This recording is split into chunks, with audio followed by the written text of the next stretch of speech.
Bienvenidos a la tertulia de Estocolmo.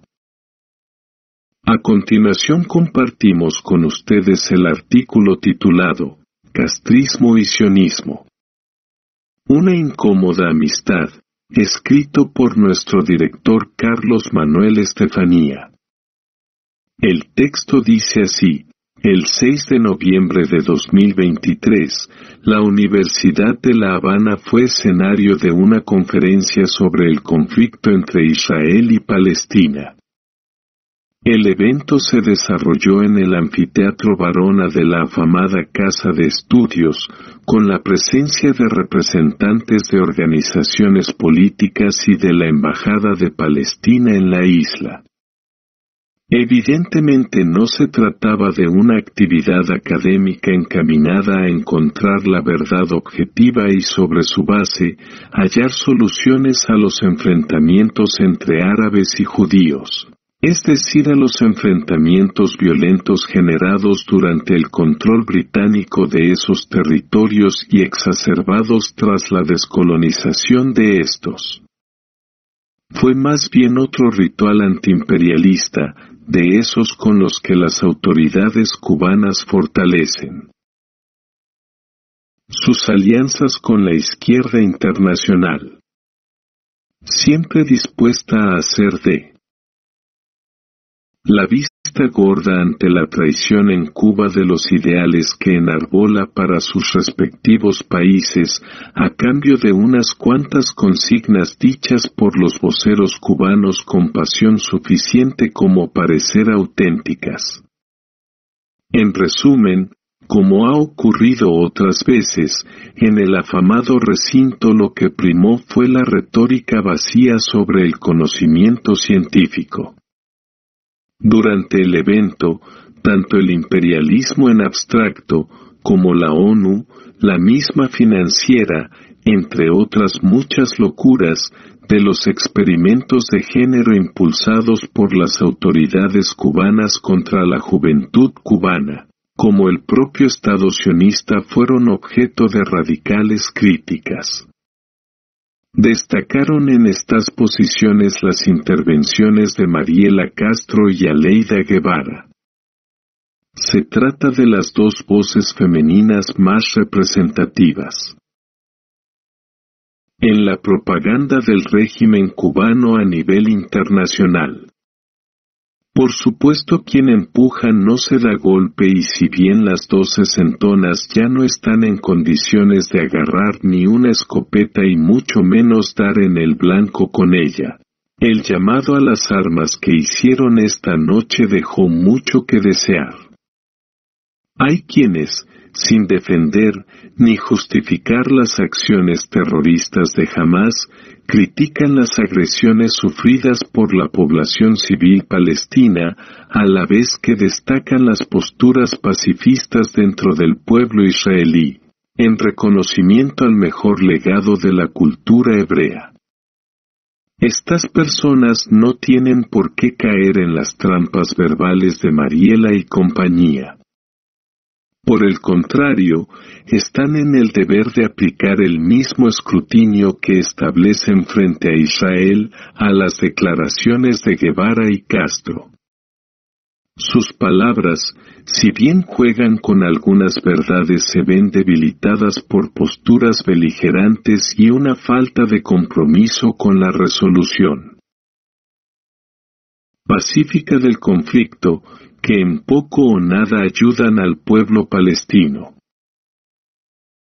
Ese mismo por el que las veteranas agitadoras se rasgaron las vestiduras durante la sonora velada universitaria. Veamos algunas de las afirmaciones más polémicas que podemos extraer de sus respectivos discursos. Asterisco llamado a tomar las armas. La propuesta de utilizar la violencia contra Israel es extremadamente problemática y contraproducente. La violencia solo perpetúa el ciclo de conflictos, dificultando la búsqueda de soluciones pacíficas y duraderas. Asterisco uso de la violencia, por quien se ofrece en condición de galena, La declaración de Aleida Guevara mencionando que disparo bastante bien, tengo buena puntería es preocupante. Por más que sea el legado ético recibido de su afamado padre, promover a estas alturas las habilidades militares y el uso de la violencia por parte de un médico pediatra no contribuye a la resolución pacífica de ningún problema. Falta de perspectiva diplomática, la afirmación de Mariela Castro de que ya al imperialismo no se le puede enfrentar con piedras ni con palabras, ni por la vía diplomática representa una renuncia a la diplomacia y al diálogo como herramientas para resolver conflictos internacionales. La diplomacia es esencial para buscar soluciones pacíficas y compromisos. La protectora de la homosexualidad en Cuba parece más interesada en que su audiencia haga la guerra y no el amor. Posición institucional. Aunque Mariela Castro aclara que no está hablando en nombre del régimen de La Habana, su condición de hija de Raúl Castro y su posición como directora del Centro Nacional de Educación Sexual, CENESEX, podría influir en cómo se perciben sus declaraciones. Resulta muy difícil separar sus opiniones de las institucionales. Lo mismo ocurre, aunque en menor medida, con Aleida Guevara, cuyo padre ha sido convertido por obra y gracia de la propaganda, en una suerte de figura tutelar de la revolución cubana o lo que queda de ella. Así lo que la Guevara declare, y más haciendo alusión a su padre, implicará a los llamados continuadores de esa misma revolución, es decir, a los gobernantes actuales de Cuba. Como era de esperar, las declaraciones de ambas activistas no han quedado sin respuesta, sobre todo por parte de los medios hispanos de la Florida e influenciadores anticastristas en las redes sociales, generalmente identificados con la causa sionista. De todas las reacciones, una de las más contundentes y originales en sus argumentos ha sido la de Juan Almeida, realizada en su video titulado Mariela Castro critica a Israel para seducir a grupo empresarial musulmán. El material fue publicado en YouTube el 10 de noviembre de 2023. Aquí se destaca el papel de empresas israelíes y agentes de la Mossad en la supervivencia del régimen cubano durante el llamado periodo especial. Indicios de que aquello fue verdad nos lo dio hace 13 años Raúl Castro. En diciembre de 2010, el entonces presidente formal de Cuba, de hecho, dictador, participó con gran publicidad internacional en la festividad de Hanukkah en la sinagoga sefaradí Bet Salom de La Habana. Durante la ceremonia, Raúl Castro encendió una vela de Hanukkah y elogió la historia heroica del pueblo hebreo en un breve discurso. Lo hizo con traje oscuro y con la tradicional kipá en la cabeza. Las imágenes fueron transmitidas por la televisión cubana. A lo anterior habría que agregar que en noviembre del mismo año, Fidel Castro, el entonces exmandatario cubano, había criticado al presidente iraní Mahmoud Ahmadinejad por negar el Holocausto y afirmado que Israel tiene derecho a existir como Estado judío. Estos comentarios de Fidel, cuya autoridad moral todavía muchos respetaban dentro y fuera de Cuba, generaron elogios por parte del primer ministro israelí y una carta de agradecimiento del presidente israelí. Simón Pérez Mejor Espaldarazo no podía haber recibido el sionismo desde esa meca de la izquierda radical que era y aún sigue siendo la capital cubana. Echar por tierra de este modo las décadas de solidaridad con la causa palestina debió haber tenido un alto precio, el cual parece develarse en el video de Juan Juan. Por supuesto con la desaparición de la URSS, inductora, sino de toda, de buena parte de la política internacional de la Revolución cubana, la causa de la OLP, favorecida por Moscú, dejaba de tener interés. En cambio, podrían retomarse los viejos vínculos de la revolución con el sionismo, iniciados incluso antes del ascenso de los Castros al poder. Para comenzar esta historia tenemos apelar a la figura ya olvidada de Richard Wolff, judío alemán nacido en Hannover, Alemania, en 1887 y fallecido en febrero de 1981 en Israel. Conocido con el nombre castellanizado de Ricardo Lobo. Fue socialista durante el gobierno del Kaiser, miembro del entonces ilegal Partido Socialdemócrata y de los movimientos sionistas alemanes de izquierda. Emigró a Cuba en 1913 donde se casó con la tenista española Francisca Subirana. En una práctica nada ortodoxa, tradujo su apellido al español y le adosó el de su mujer.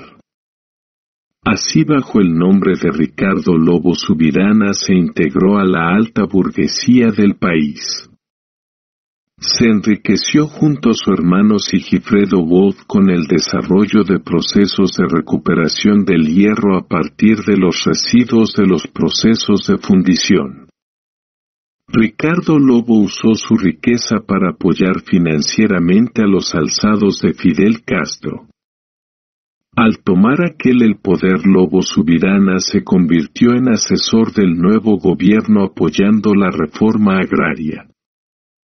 Según las declaraciones de Aleida Guevara en la Universidad de La Habana, su padre estuvo en Gaza en 1959, y allí preguntó dónde estaban las armas para que el pueblo palestino se defendiera de los abusos de los que era víctima.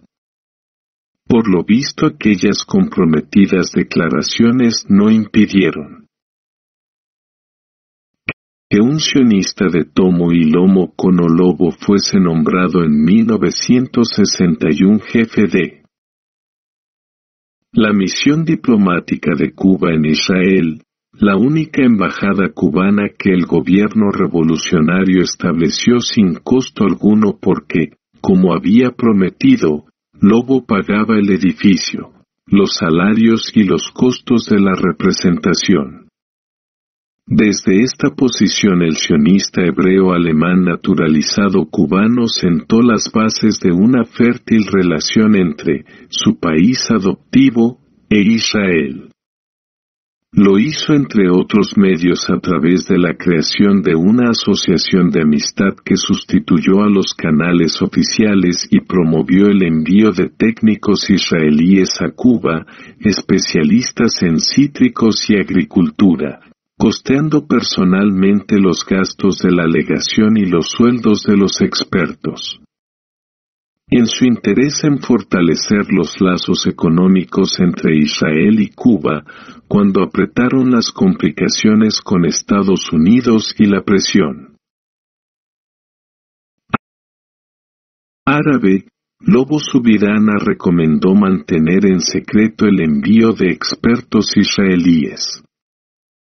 Sin embargo, la relación amistosa entre Cuba e Israel se vio amenazada por orientación tercermundista de Cuba y su acercamiento a la OLP. La Conferencia Tricontinental de 1966, que condenó ferozmente a Israel, marcó el declive de las relaciones. Aunque Lobo trató de mantener y desarrollar los lazos económicos, las tensiones geopolíticas y la hostilidad hacia Israel aumentaron. Cuba recibía ayuda de Israel mientras lo difamaba públicamente. Cuando Cuba rompió relaciones diplomáticas con Israel en 1973, Wolf, que tenía 84 años, decidió quedarse en Israel. Aunque el caso no se menciona en este video, el presentador consigue su objetivo principal, el de exponer la ayuda recibida por el régimen cubano por parte de empresas israelitas durante el llamado Periodo Especial. Así Juan puede acusar de desagradecidas a las voceras del gobierno cubano que ahora enarbolan la bandera del antisionismo, en particular a esta suerte de hermana adoptiva que fue Mariela para el influyente en redes. Recordemos que, según ha narrado en varias ocasiones en su canal el propio Almeida, de niño, fue entregado por su padre a Raúl Castro para que lo educase. Así, si alguien conoce las interioridades de esa familia y de paso del poder cubano, es este youtubero al que vale la pena seguir la pista, por los datos que difunde, compartamos o no su perspectiva. Sin embargo, el youtubero causa un daño colateral. Sus declaraciones generan un incómodo dilema. Si lo que él informa es cierto, quienes dentro del anticastrismo y en oposición automática a lo que hace la izquierda, defienden las posiciones del sionismo, tendrán que lidiar con un incómodo hecho, el de que Israel, a través de sus agentes y empresas se convirtiera en la tabla de salvación para el comunismo cubano en su peor momento. Por supuesto, no se trata de activar las teorías acerca del origen del comunismo como resultado de la famosa conspiración judeo-masónica, pero sí de entender que en esta caja negra del poder global existe una mano invisible interesada en que el comunismo cubano no se venga abajo, y que en su afán de mantenerlo vivo es capaz de dar las órdenes más controvertidas a sus marionetas. Es decir, de establecer, poderosos caballero don dinero mediante, las relaciones contra natura más inesperadas para salvar la dictadura. Son los vínculos que, en el caso de Cuba, genera perplejidad entre aquellos que toman partido, ya sea por la causa palestina o la de Israel.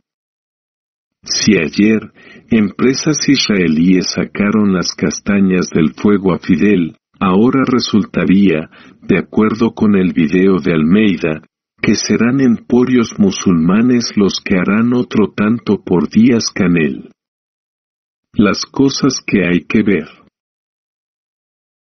Hasta aquí el artículo de Carlos Manuel Estefanía. Gracias por la atención prestada.